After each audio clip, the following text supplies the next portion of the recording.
Carmelo Anthony, shown backing down the Heat's Rodney McGruder during a game in December, was traded to OKC on Saturday. Photo by Mike Getty Images. The Heat are back. Media Day is behind us, and training camp starts today at Florida Atlantic University. And a new season means plenty of changes around the league. On Saturday, the Oklahoma City Thunder made a second blockbuster deal of the offseason, this time acquiring Carmelo Anthony from the Knicks. Could the Heat have gotten involved? We answer that, and more in our latest mailbag.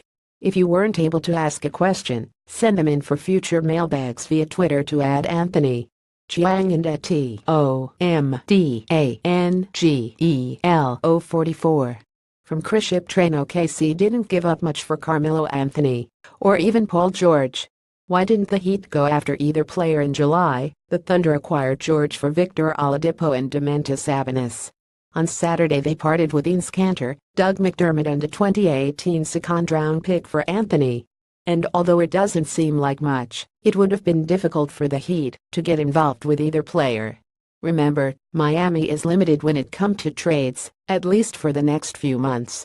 Any free agent that's signed this summer is not allowed to be traded until December 15 at the earliest, which took James Johnson, Dion Waiters and Kelly Olynyk among others off the board.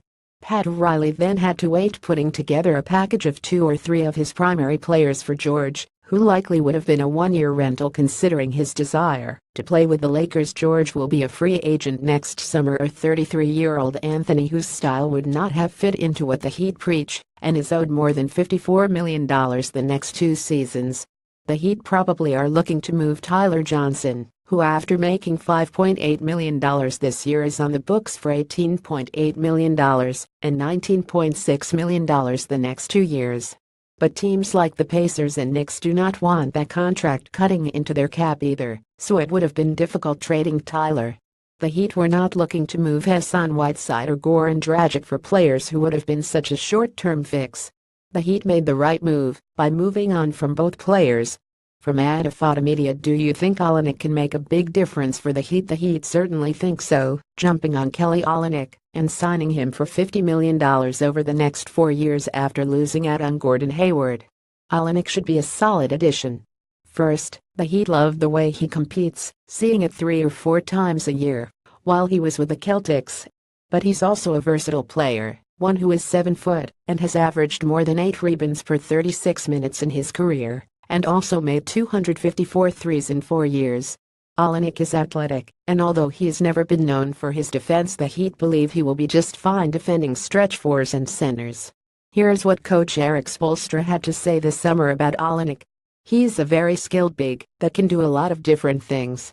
He fits well into our positionless style of basketball because he can play with basically any combination of players. I think what he does highlights a lot of the strengths of guys that we currently have.